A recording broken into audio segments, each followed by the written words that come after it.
I got so much motherfucking design on right now. Break it down, bring it back, make it clap. I got 3 old thoughts, new block, where that thing. Bitches on my line, and you know. Dramatisasi puisi. Dramatisasi puisi adalah proses apresiasi yang menggabungkan dua unsur genre sastra, yaitu drama dan puisi. Karya puisi yang didramatisasikan harus memerhatikan banyak faktor dan melibatkan lebih dari satu orang. Faktor di sini antara lain penafsiran puisi dan unsur-unsur pertunjukan. Seiring berkembangnya tata bahasa puisi dikembangkan ke dalam berbagai bentuk seni, seperti musikal dan drama. Dalam pengembangan dramatisasi suatu puisi, perlu adanya penekanan terhadap aspek-aspek yang harus diperhatikan bagi para pemain drama, para pelajar yang mempelajari dramatisasi. Pengolahan sebuah puisi menjadi sebuah naskah drama tentu tidak mudah. Kita tidak bisa seenaknya mendramakan sebuah puisi, lalu ternyata menghilangkan jiwa puisi tersebut.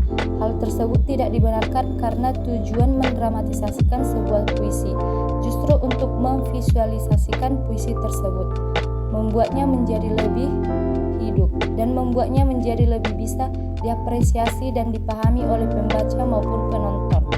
Oleh karena itu, ketika membuat sebuah dramatisasi puisi, kita tidak boleh menghilangkan unsur-unsur penting di dalam puisi atau yang sudah dipelajari dipertemukan sebelumnya.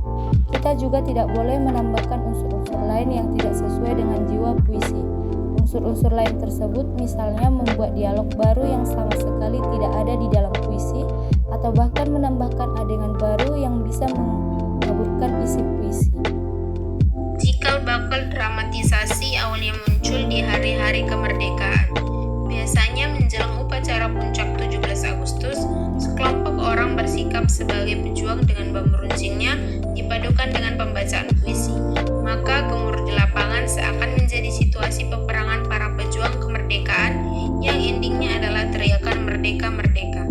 Saat itu tidak disebut sebagai dramatisasi puisi, dalam judul acara biasanya disebut sebagai deklamasi puisi kemerdekaan.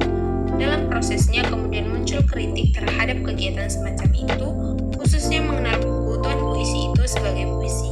Sebab dalam konteks seperti model pertunjukan itu, seringkali pembacaan puisi hanya terkesan sebagai latar belakang, bahkan kadang hanya sebagai tempelan semata.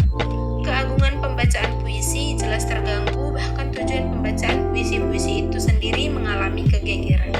Naskah drama dicirikan dengan narasi dan dialog. Daya tafsir terhadap puisi itu yakni menyelami sekiranya apa yang dikisahkan oleh suatu puisi memang kerap tergantung kepada jenis puisi itu sendiri. Puisi yang sifatnya terbuka atau ekstrovert memberi jelajah yang kuat bagi seseorang untuk membayangkan apa sesungguhnya cerita yang dikisahkan oleh puisi itu sendiri. Daya tafsir inilah yang dijadikan pola bahkan struktur peradeganan dalam proses dramatisasi, sedangkan isi puisi sebagai teks dapat dijadikan prolog atau bahkan dalam fase puncak kisah. Selanjutnya yaitu berapa lama durasi pertunjukan dramatisasi. Jawabannya adalah tergantung panjang pendeknya satu puisi atau daya tafsir dari yang melakukan proses prosaik menuju naskah dramanya. Jika memilih puisi balada, pasti akan lebih panjang dibandingkan memilih puisi pendek. Namun, puisi pendek dengan daya tafsir yang kuat bisa juga melahirkan durasi yang panjang dalam proses dramatisasinya. Pada tahap pertunjukan, apapun itu, batasan pertunjukan ketika puisi itu menjadi seni pertunjukan tetap mengikuti tata krama penanggungan. Selanjutnya yaitu langkah-langkah dramatisasi puisi. Yang pertama yaitu memilih puisinya. Yang kedua, analisis puisinya dengan menemukan tema dan ruh puisinya. Yang ketiga, konversi bahan puisi menjadi gambaran adegan. Yang keempat, menentukan pameran. Yang kelima, bentuk tim pemusik, penata setting dan properti kostum, make up, dan tata cahaya atau jika diperlukan. Yang keenam, membuat konsep pertunjukan. Yang ketujuh, lakukan latihan sebuah konsep.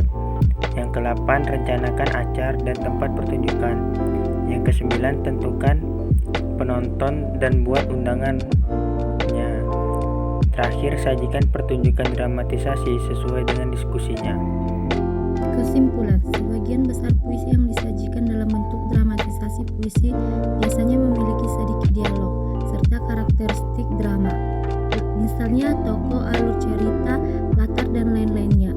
Dalam merubah sebuah puisi menjadi naskah, mengutip pertanyaan seorang seniman di Provinsi Bengkulu, Emong Soewandi, puisi tidak diperbolehkan berubah seperti menambah kata-kata atau merubah kalimat di puisi tersebut. Hanya saja dibebaskan untuk menciptakan gerak dramatik, musik latar, serta tambah teatrikal untuk menjadikan puisi menjadi dramatis.